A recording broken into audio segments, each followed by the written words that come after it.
Hi guys, I'm Allie with Allie Answers. I hope that you're having a fantastic day. If this is your first time watching one of my videos, then welcome. And if you've been here before, if you subscribed, if you have liked, if you have shared, if you have commented, thank you, because that helps more people see this information. And my goal is to help people who need this information for free. And the way that I get it out to the public is by you doing all of those things. So thank you.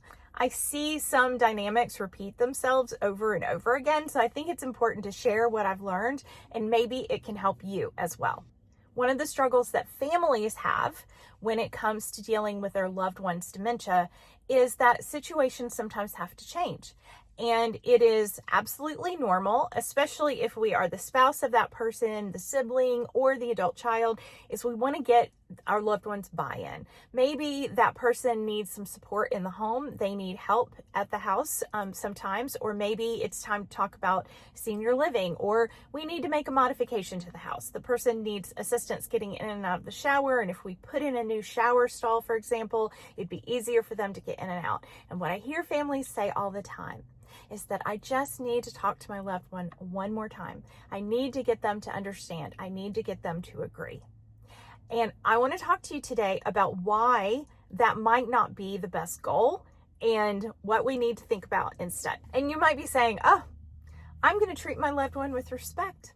In our attempt to treat our loved one with respect and dignity, sometimes we fight battles that we don't really need to fight. A lot of times when someone is in the earlier stages of dementia is that they appear like they always did.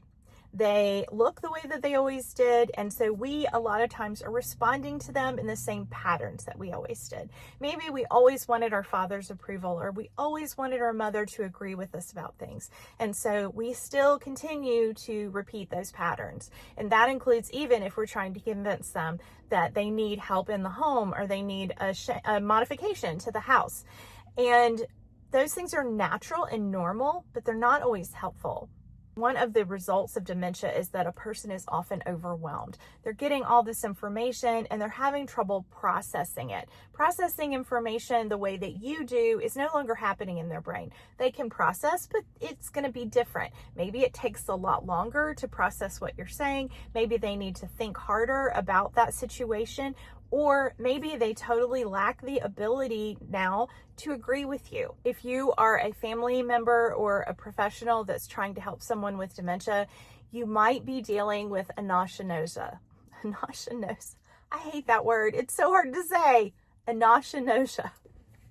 Anosognosia. Anosognosia. That's it. Anosognosia is the inability to understand that you have a disease. So it's different than denial. So someone who is denying something is actively or consciously making a decision to refuse to accept the information that you're giving them. But someone with anosognosia is actually unable to understand and believe that they have it at all. So if you have someone who has dementia and you love them and you're trying to explain to them, I'm sorry, but the doctor said that you have dementia and that's why you're taking this medicine, or that's why you have to go to this doctor, and they just think that you are crazy and they don't believe you, and you keep trying to convince them, that might be what you're dealing with. And so I often deal with the adult daughters especially, but also spouses of people that will say, well, I just keep telling them and they don't believe me, and they just keep arguing with me and I don't know what to do, and they're getting mad. Okay, well, number one, let's stop arguing, because they, as part of their disease process, part of their brain is preventing them from comprehending and from understanding and agreeing and knowing that they have dementia. Frustrating? Absolutely. But you do not have to convince your loved one that this is the way that it is. So this is hard news. If you didn't know that this was a possibility, it can be hard to hear this, but I'm going to give you permission for something. If you are still trying to convince mom that we have to make modifications to the shower, and you think that by explaining yourself over and over, it's going to help or it's going to work, I give you permission to stop. You can stop explaining it. If you are trying to make them understand that your dad has got to have supervision, he can't be alone anymore, especially at night, instead of arguing this point, you can stop arguing. You can stop explaining, because there may be a part of their brain that is absolutely not able to comprehend that. That should be a relief. I know that's frustrating, but it can be a relief. You have permission from me to do what needs to be done. If you are their legal guardian, or you're their POA, or you're their only child, and you need to make sure that they are taken care of, it is one of our goals in life to make sure that people are happy. And I hear this all the time. I just want them to be happy. Mom was never happy. Well, if she was never happy, do you think she's going to be happy now? Her body is failing her and her brain is broken. So the best we can do is find moments of happiness. But making them happy, that's a tall order. And is it a fair order? I'm going to say something kind of hard, but I want you to hear me. Your loved one is not a 5-year-old at a birthday party. A 5-year-old at a birthday party, your goal can be for that person to be happy. But think about it. That's a goal that's like for an hour. For an hour, you want them to have a fun time at a party. That's a doable goal. Plus they're 5. When your loved one is, especially a senior that has dementia and is having trouble processing and is overwhelmed by change, and you just keep trying to explain things to them, neither one of you is going to be happy right now, because this is a difficult time, and that's okay. You can have moments of happiness, but the overall goal of I just want them to be happy might be too big of a goal. I mean, can I say that to you? Can you hear that from me? That you can want them to be happy, but it is more important that they're safe.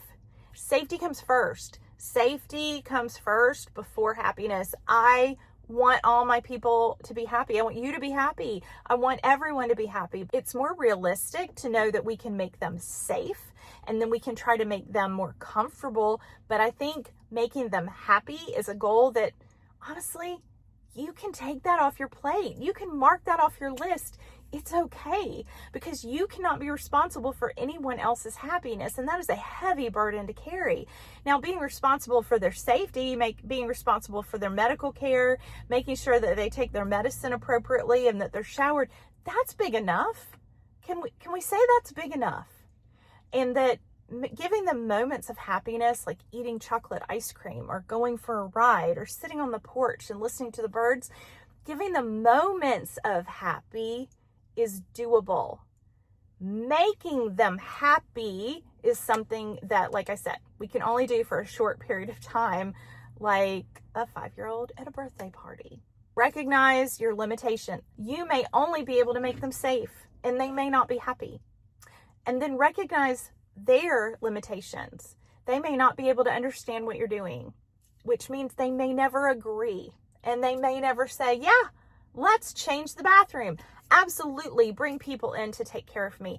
Yes, let's pack and move to an assisted living. If you are waiting for that, you are setting yourself up for failure, and you are frustrating yourself. You need to lower your expectations, be realistic with what your loved one can handle and process, and give yourself a break. It is hard work to take care of someone that we love. And I just honor and respect you that you're doing that. You are trying. And especially if you're an only child, or you have siblings that don't understand, and you're dealing with all kinds of conflict, you need support, you need help. If you aren't going to a support group, please go. If your loved one is living at a community, they can refer you to a local support group. And the Alzheimer's Association, which is alz.org, has a whole list of support groups. You may be able even to join via Zoom. Make sure that you have other people in your life that you can talk to that understand where you're coming from, because some days are just going to be hard. And then other days, you need to give yourself a break, and you need to have realistic expectations. Just like when your kids are toddlers and you're like exhausted, and you're like, listen, they're fed, they're healthy.